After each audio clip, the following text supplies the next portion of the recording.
Al-Quran kebesaran Allah, putih cahaya petunjuk ilahi. Ayuhlah hayati hikmah kalamullah, fahami kitab mulia yang indah. Dalam Adik dan Al-Quran.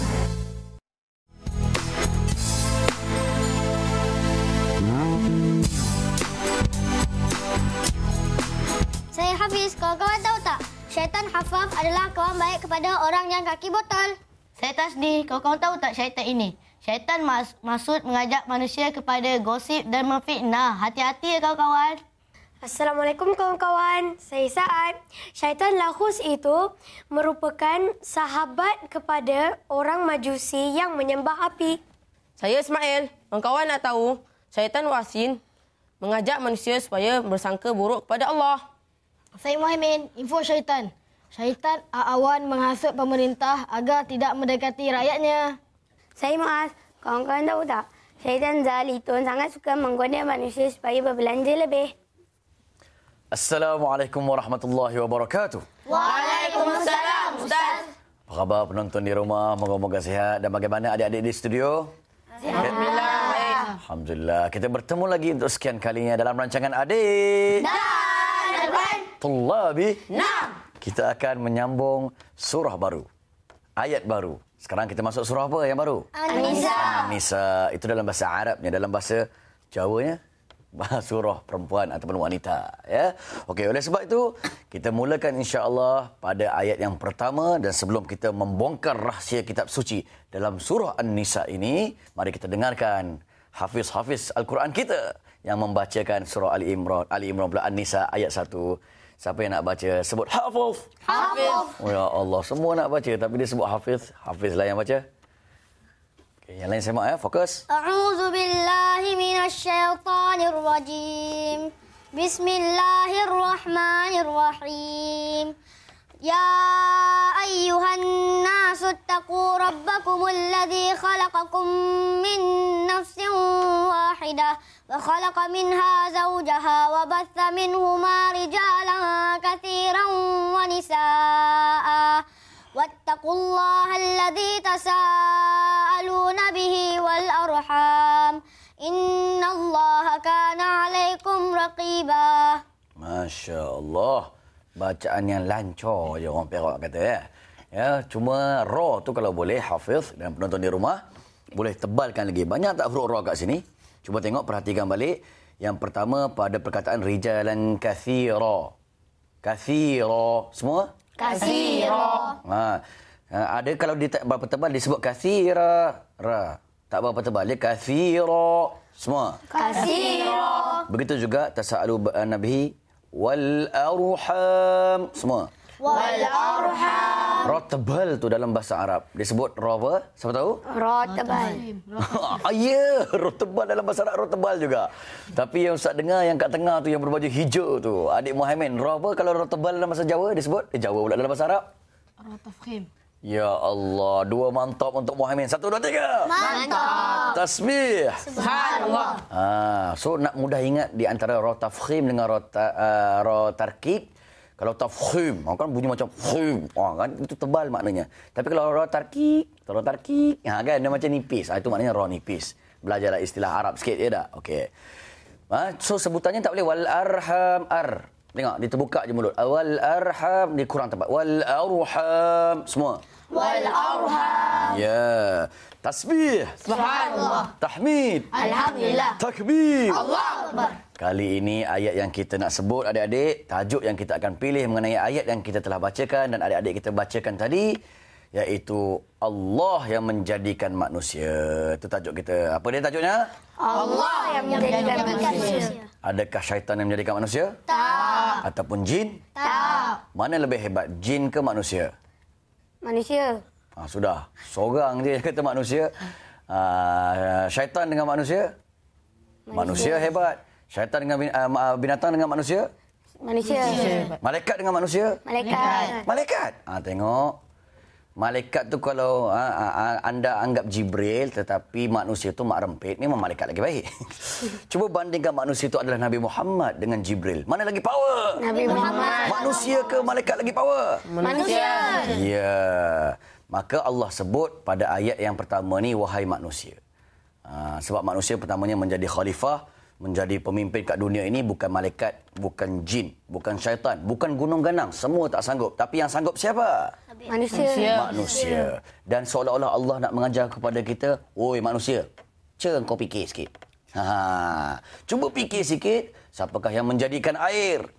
Allah. Siapakah yang menjadikan bumi? Allah. Siapakah yang menjadikan manusia? Allah. Yang menjadikan degupan jantung? Allah. Degupan nadi? Allah. Menjadikan matahari? Allah. Menjadikan bulan? Allah.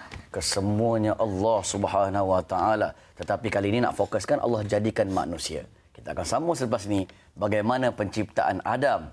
Begitu juga penciptaan bumi ini, sejarahnya dan pengajarannya di sebaliknya. Jangan ke mana-mana, terus bersama kami dan adik-adik di sini dalam rancangan Adik dan Adik. Terima kasih Toci, arigatou gozaimasu. Toci pula, Toce, arigatou gozaimasu berkali masta. Syukran kerana masih setia bersama kami dan adik-adik di sini dalam rancangan Adik Dan Al-Quran. Tahlil. La ilaha illallah. La ilaha illallah Muhammadur Rasulullah. Kita kembali bagaimana menceritakan sebelum Allah jadikan manusia, jadikan tempat yang bernama bumi dahulu. Maknanya bumi tercipta dulu ke manusia tercipta dulu ke jin dulu? Bumi. Ya, itu sebab bila Nabi Muhammad wujud pun digambarkan dalam peristiwa Isra Mi'raj bahawa dunia ni dah tua. Dan Nabi diutuskan, dia kata bu'aistu ana wa sa'ah kahataini, aku diutuskan dengan berlaku hari kiamat seperti dua jari ini. Nabi gerakkan, maknanya dunia ni umur dia dan usia dia dah terlampau sampai ke penghujung. Apatah lagi di zaman 2012 ini. Barat kata kiamat 2012. Betul ke?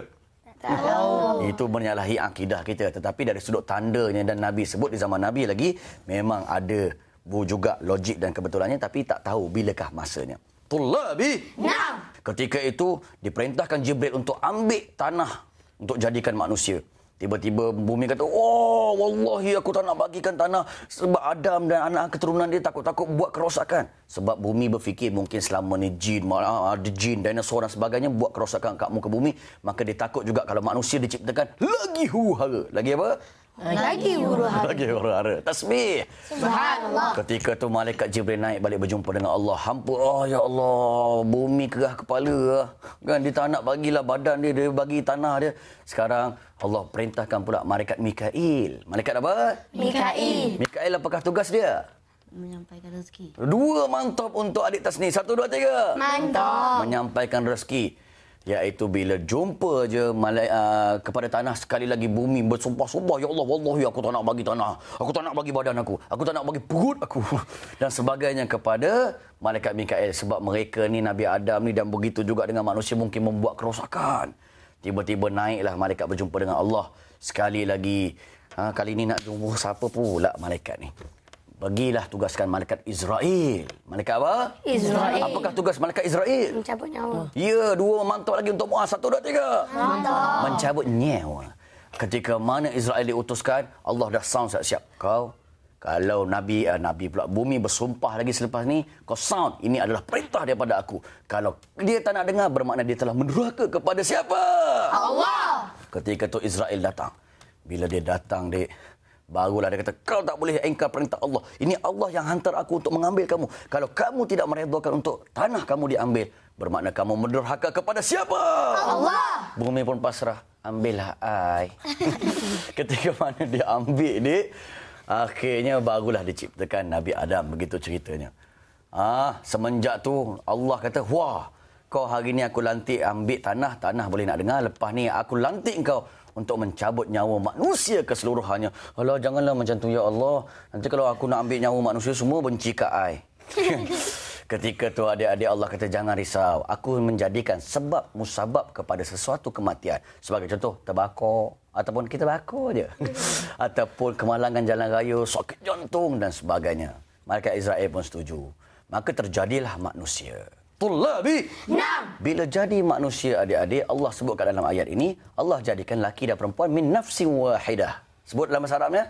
Min nafsin wahidah. Tak ada pula orang kata dia Siti Hawa jadi daripada benda lain, maknanya daripada tanah juga. Ada tulang macam manusia, macam Nabi Adam juga. Cuma dia katakan ambil daripada rusuk yang sebelah kiri yang paling atas.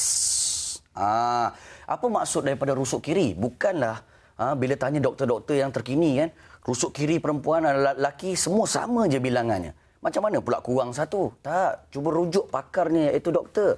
Menunjukkan ini adalah kiasan berdasarkan hadis sahih riwayat Bukhari dan selain daripadanya menyatakan tulang yang bengkok tu membawa maksud perempuan ini memang dijadikan seolah-olahnya macam bengkok. Maknanya bengkok ni kadang-kadang mudah marah, emosi, kan suka lawan cakap kan. Kalau tak percaya cuba tengok mak-mak kita adik-adik dengan bapa, mana yang suka membebel? Mak ke bapa?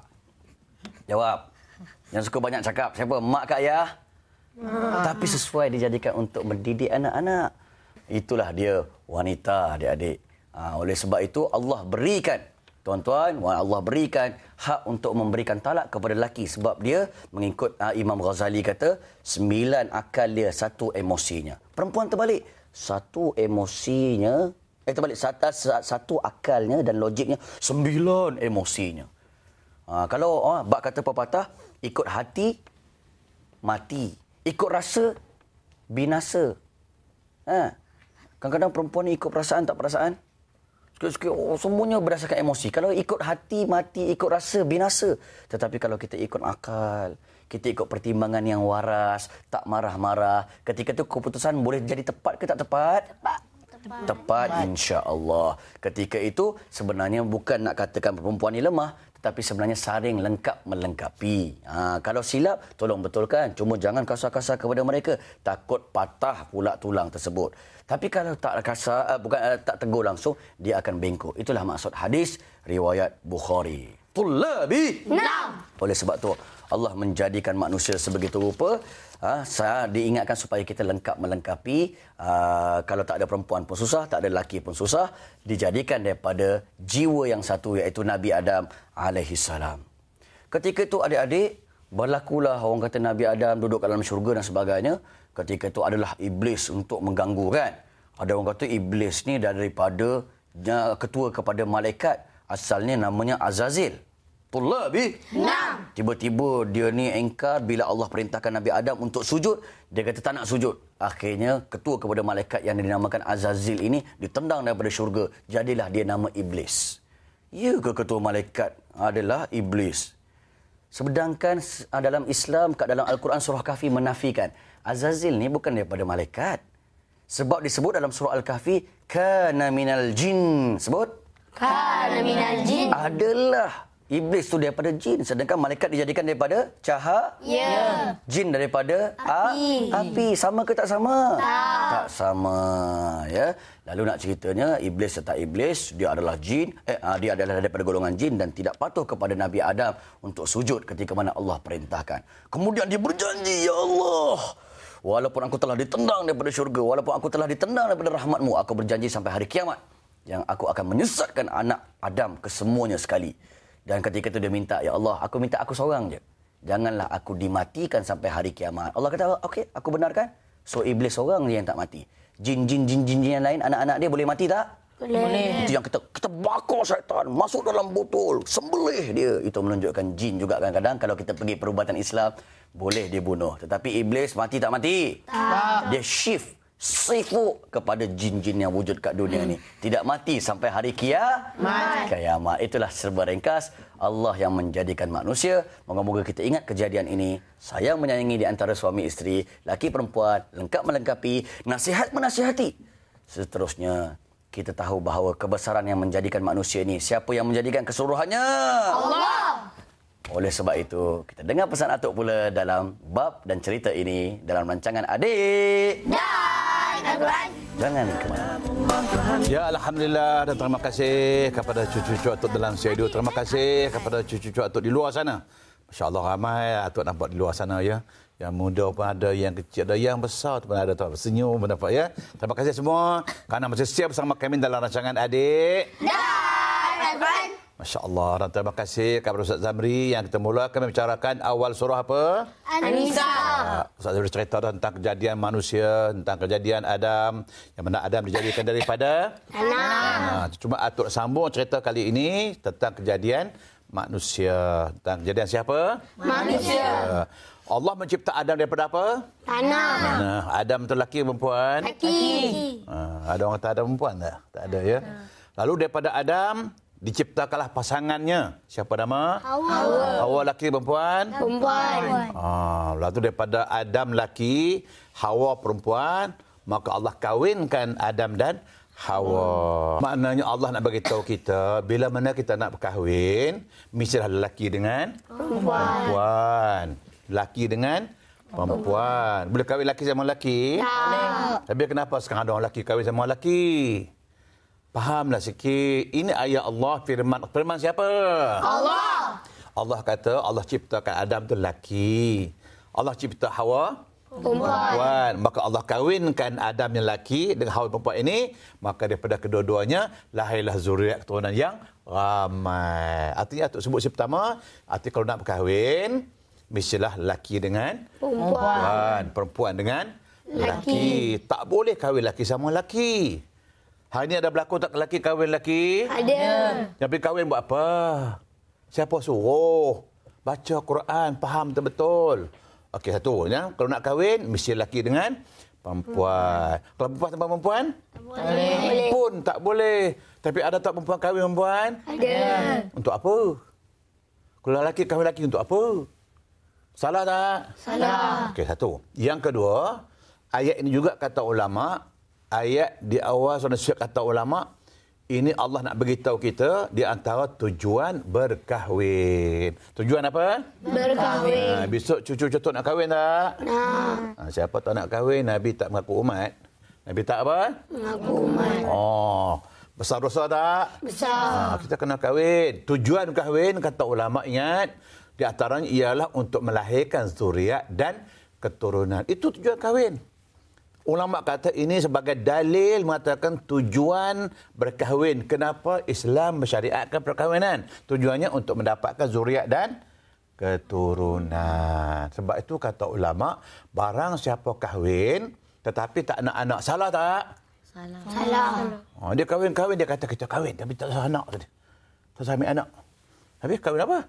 Maka sebab itu barang siapa berkahwin tetapi dia tak nak anak, maka perkahwinannya ada kemungkinan termasuk dalam hukum kahwin mut'ah. Kahwin apa? Mut'ah. Kahwin mut'ah ialah perkahwinan yang diharamkan dalam Islam.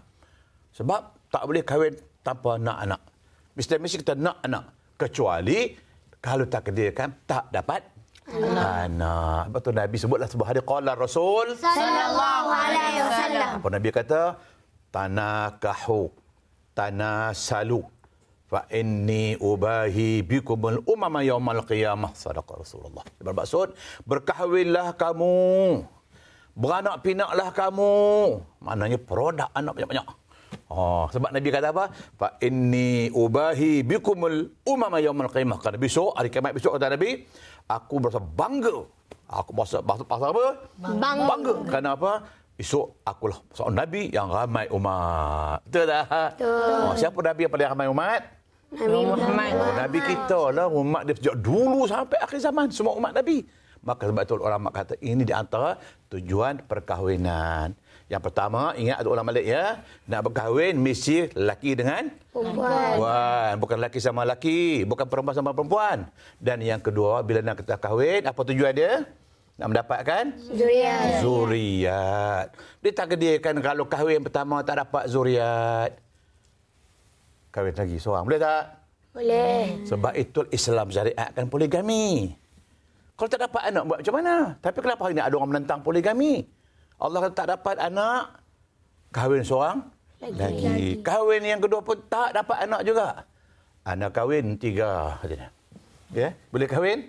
Boleh. 3. Tapi Maha Guru kata, bila dah kahwin 3, mesti pandai pembohong. Boleh? Mesti kah? Tak. Habis dia kata mesti pandai pembohong? Mesti pandai temberang. Ada dengar tak? Ada. Boleh? Tak boleh. Mana boleh pembohong, mana boleh temberang. Dia walau bagaimanapun, yang 3 tak dapat anak juga. Kahwin seorang lagi. Yang ke? 4. Kalau 4 dia tak dapat anak juga, sah. Suami itulah yang kemuruk, bukan isteri dia. Yang penting, atuk begitu sini, ingat dia, ulang balik ya. Ayat ini cerita kepada kita. Yang pertama, nak kahwin mesti lelaki sama? Lelaki. Lelaki sama lelaki? Masya Allah. Lelaki sama? Perempuan. Yang kedua, bila kahwin nak apa? Dapat? Zuriat. Okey, insyaAllah mudah-mudahan kita dapat faham pada ayat ini. Akan bertemu lagi di sini akan datang dalam rancangan Adik Dan Al-Quran. Sehingga itu, ma'assalamah. Wa ila liqa. Sekian, assalamualaikum warahmatullahi wabarakatuh. Bertemu lagi. Bye.